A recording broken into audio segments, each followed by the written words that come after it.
Magnificat.tv News, dedicated to offering news of the Church. Today is Wednesday, June 5th, 2019. The Pope has visited Romania. During his stay there, he has beatified 7 Greek Catholic bishops who were martyred by the communists. In an interview given to the Mexican TV network Televisa, the Pope has denied that he had information about allegations against ex-Cardinal McCarrick.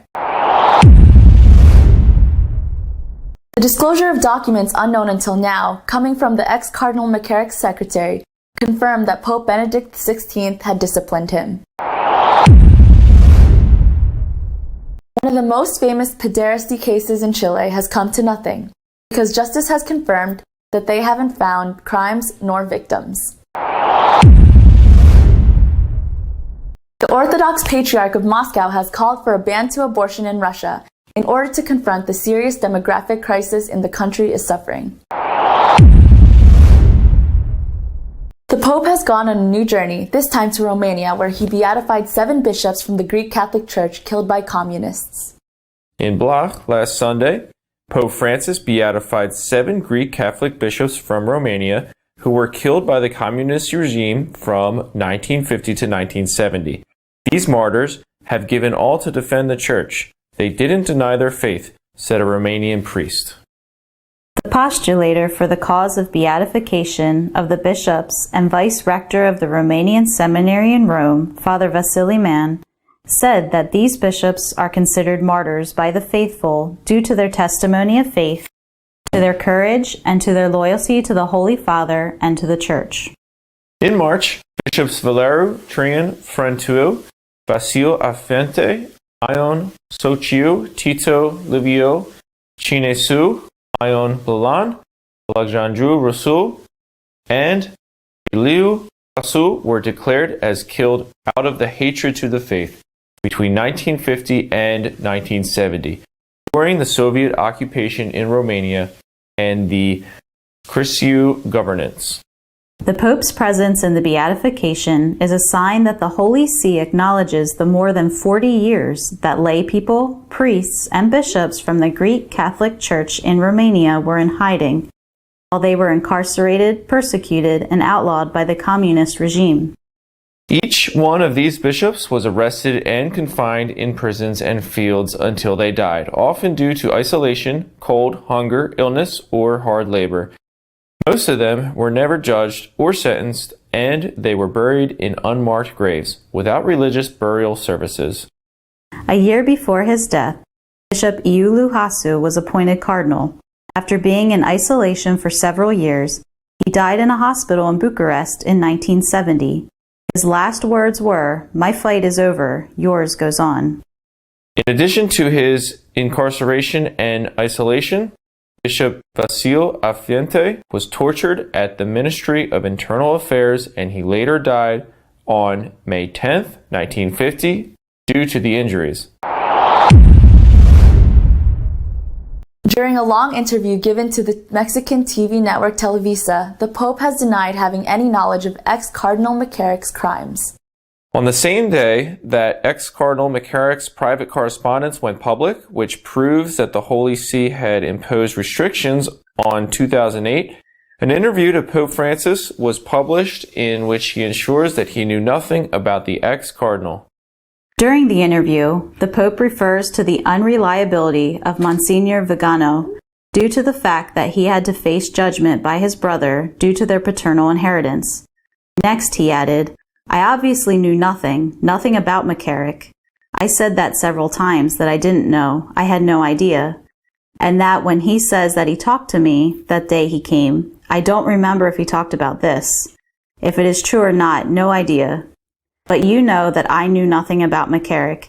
If I had, I wouldn't have stayed quiet, right?" In statements subsequent to the Pope's interview, Monsignor Vigano regretted the pontiff's attempt to challenge his credibility and his morality based on the legal dispute that he had had with his brother related to an inheritance. Vigano affirmed, "What Pope Francis said about the judgment in Milan and my family has been fully cleared. It was about property among brothers. I accepted the sentence to make peace. Me and my brother didn't appeal the decision, so the story died there. And it has nothing to do with McCarrick. It is one of many stories that they presented to destroy my credibility. The correspondence obtained by Crookes, a former personal secretary of Theodore McCarrick, ex-cardinal laid off of the clerical state due to immorality and sexual abuse, confirms that the Vatican imposed restrictions in 2008. In such correspondence, McCarrick himself ensures that Cardinal Donald Wuerl, Washington's Archbishop Emeritus, was aware of the restrictions, and he participated in the conversations about their enforcement. While the details about these restrictions have never been made public, the correspondence shows McCarrick promising not to travel without explicit permission from the Holy See, and to renounce to his position in the Vatican and in the Conference of Catholic Bishops in the United States, while at the same time he challenged the prohibition to visit Rome. In a letter, McCarrick suggests that the Vatican wanted to avoid negative publicity and that therefore the restrictions were kept confidential. The correspondence also shows that, despite the restrictions, McCarrick gradually resumed his travelings and exercised visible diplomatic roles with Pope Benedict XVI, as well as with Pope Francis to a greater extent, including the conversations with China. McCarrick's activities were not carried out secretly, since he frequently wrote to Pope Francis between 2013 and 2017 to inform him about his trips and activities. McCarrick denies any sexual misconduct. He wrote, "I have never had sexual intercourse with anyone," but he admits an unfortunate lack of judgment when sharing his bed with adult seminarians. Among the sexual abuse scandals that splattered the church in Chile, one of them affected a group of priests. Now it has been proven that there was nothing. Years after a case known as the Brotherhood came to light, which caused Bishop Alejandro Goic's resignation, the investigation shows no victims, and it has not been able to establish that there was an illicit association. According to the accusers, the grandmother, the aunts, the daughters, and the granddaughters were the labels that the members from the family assigned themselves, an alleged group consisting of 14 parish priests of the O'Higgins region, which was made known by a Channel 13 story. The complaint was made known on May 2018 when the Pope had summoned the entire Episcopal Conference to the Vatican in order to address the crisis due to the abuses to minors perpetrated by members of the Catholic Church in Chile. In that occasion, in an unprecedented action, all the bishops relinquished their positions to the pontiff. Once the background was known, the public ministry became a criminal investigation that lasted over 9 months. After that period, more than half of the priests mentioned in the case have been vindicated. Meanwhile, the church also opened 14 previous investigations, and in 7 of them it was established that the facts lacked credibility. After all these months of investigations, there hasn't been found the existence of any abuse victim, and it hasn't been possible to establish that there was an illicit association. In the meantime, one of the priests died, and 3 others decided to renounce to priesthood upon feeling unjustly treated. The Patriarch of Moscow, Kirill, has proposed that abortion must be prohibited in Russia in order to fight the birth rate crisis the country is enduring. Russia legalized abortion in 1955, and they hold the second highest rate of abortions in the world after China. Even though the pro-life movement in Russia hasn't been able to make almost any changes in the law, it has gained momentum in the last years thanks to the revival of the Orthodox Church as a powerful force of political influence. Patriarch Kirill said last Sunday during a pro-life event in Moscow, "The first thing we have to do is to eliminate the issue of abortion insofar as it exists." The Patriarch indicated that with 1 million less abortions per year, the Russian population could reach 156 million during the next decade and 166 million in 20 years. The country has dealt with a demographic crisis during the last years, with its population declining for a whole decade, currently being 146.8 million. The Patriarch's words add up to the statements by the Archbishop Dmitry Smirnov, in charge of the Patriarchy Pastoral Care of the Family, who assured that Russia has endured greater loss of human lives from abortion than the ones they had during the Second World War. Smirnov said, "The massive killing of Russian children by the Russian people is worse than the Holocaust." Our editorial this week is dedicated to commenting on the threats of rupture made by the German Bishop of Essen if they are not allowed to do what they want.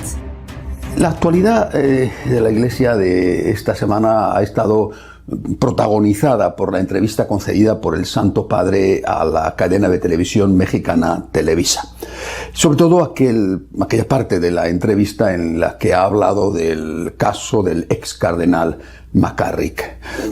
Ha levantado ciertamente mucho revuelo las palabras del Papa, pero es una opinión, por supuesto. A mí me parece que ha habido otras declaraciones que han sido tan importantes, si no más por las consecuencias que puedan tener en el futuro inmediato, que estas declaraciones del Papa. Me refiero a las declaraciones del obispo alemán de la diócesis de Essen, Monseñor Oberbach. En una larga entrevista, de una forma rotunda, clara, sin dejar ningún tipo de duda, ha dicho que la Iglesia, por tanto el Papa, acepta una serie de condiciones que los obispos alemanes están dispuestos a aprobar por su cuenta, la mayoría de los obispos alemanes, o se va a producir, repito, son palabras de él, se va a producir una ruptura superior a la de Lutero. Es decir, se va a producir un cisma, según él, superior, más grave, más profundo, más extenso que el que protagonizó Lutero. ¿Qué es lo que piden los obispos alemanes? Lo han dicho también con mucha claridad. Esa ventaja tienen, son muy claritos en sus afirmaciones. Quieren una modificación, una revisión amplia de la moral sexual de la Iglesia. Por ejemplo, quieren que la Iglesia acepte las uniones o las relaciones extraconyugales, bien de convivencia o bien de aquí te pillo, aquí te mato. Es decir, que el sexo fuera del matrimonio sea válido. Quieren, por supuesto, que acepten las relaciones homosexuales, incluida la legalización y con bendición eclesial del llamado matrimonio homosexual. Por supuesto, quieren también que se acepte la ideología de género, con todo lo que eso significa. No solamente se limitan a una revisión profunda de la moral sexual de la Iglesia, sino que también quieren la aprobación del sacerdocio femenino, la posibilidad de que los protestantes puedan comulgar y de que los católicos divorciados, vueltos a casar sin conseguir la nulidad, también puedan comulgar. Bueno, esto es lo que piden estos que con razón son llamados catoprotestantes y que están preconizando la llegada de lo que ellos mismos llaman la nueva Iglesia. O dan o reciben esto, o la Iglesia acepta esto, o se van a marchar. Son palabras, repito, de un obispo. O el Papa nos concede esto y nos permite esto, o nos vamos. Y además no solamente están diciendo nos vamos en la Iglesia alemana, sino que es el conjunto de la Iglesia, la parte liberal, por decir así, de la Iglesia en su conjunto, la que, según este obispo alemán, se va a marchar y se va a producir un cisma más grave, más profundo, más extenso que el que protagonizó Lutero. Lo primero que he hecho ha sido pensar en el Santo Padre. Él ha dicho reiteradamente que es conservador en la doctrina. Lo ha dicho en esta reciente entrevista a Televisa, ha dicho que es conservador en la doctrina. Él se ha enfrentado clarísimamente contra el aborto, una y otra vez, contra la eutanasia. En esta ocasión, en esta entrevista a Televisa y antes, ha rechazado la aprobación del matrimonio homosexual. En Amor y Leticia, por ejemplo, fue durísimo contra la ideología de género.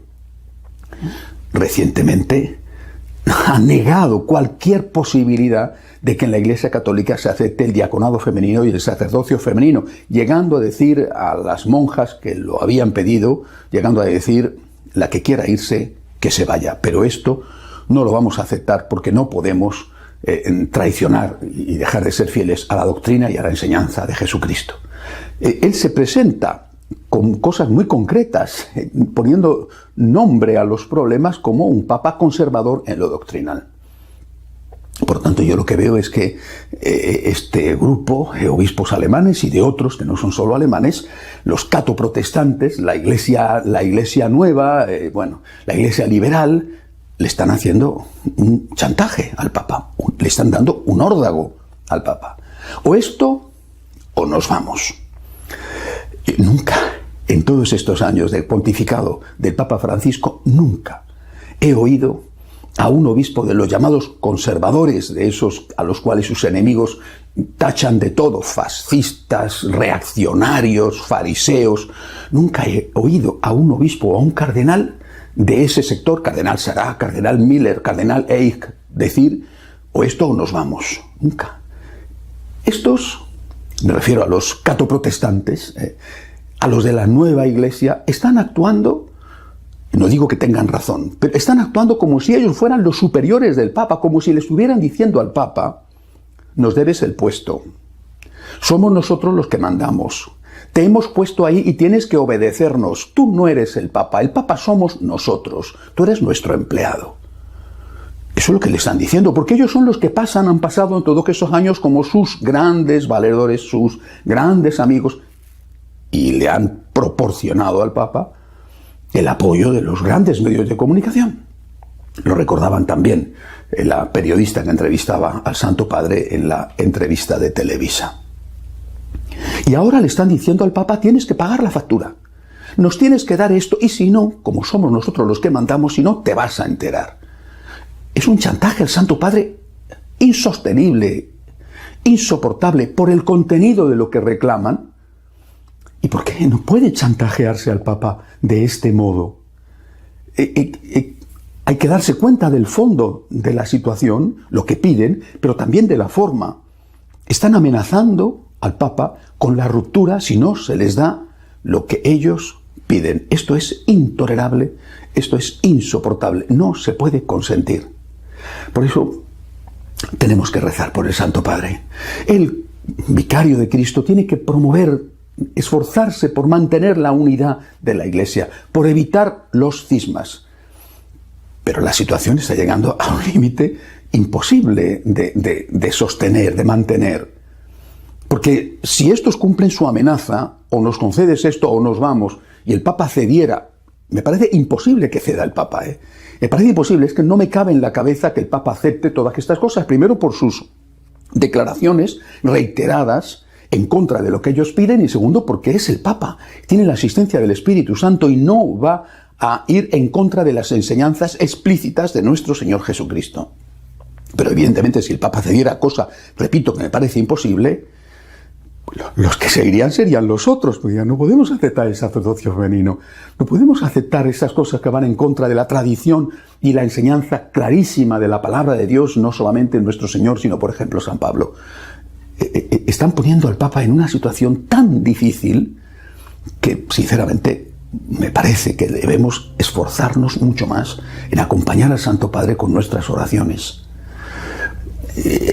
No digo que sea fácil la situación en que se encuentra el Papa, colocado en esta tesitura por los que se consideraban sus amigos. Llevo diciendo todos estos años que son sus peores enemigos. Tenemos que acompañar al Papa con nuestras oraciones. Es el vicario de Cristo y tiene el deber extraordinario, el deber histórico, de transmitir íntegra la doctrina de nuestro Señor reflejada en los Evangelios y reflejada en el resto del Nuevo Testamento y recogida, mantenida a veces con el precio de la sangre por 2000 años de tradición. Quizá lo vaya a decir de otra manera, pero me parece que tendría que decir, aunque lo diga de otra manera, lo mismo que le dijo a las monjas. Esto es así, y el que quiera irse, que se vaya. No porque los cismas, las rupturas sean buenas, son siempre tragedias, son siempre motivo de gran sufrimiento, pero no se puede mantener la unidad a cualquier precio, no al precio de traicionar a Jesucristo, de decir que en nombre de la evolución del dogma, así es como dicen ellos, lo que antes era verdadero ahora es falso, lo que antes hemos enseñado ahora hay que enseñar justo lo contrario. Recemos mucho por el Papa. Es un chantaje terrible el que le están haciendo y necesita nuestro apoyo, nuestro cariño y nuestra oración en este momento. Hasta la semana que viene, si Dios quiere. If you wish to be up to date about what is happening in the church, follow us on our page www.catolicosonline.org. Until next week, God willing.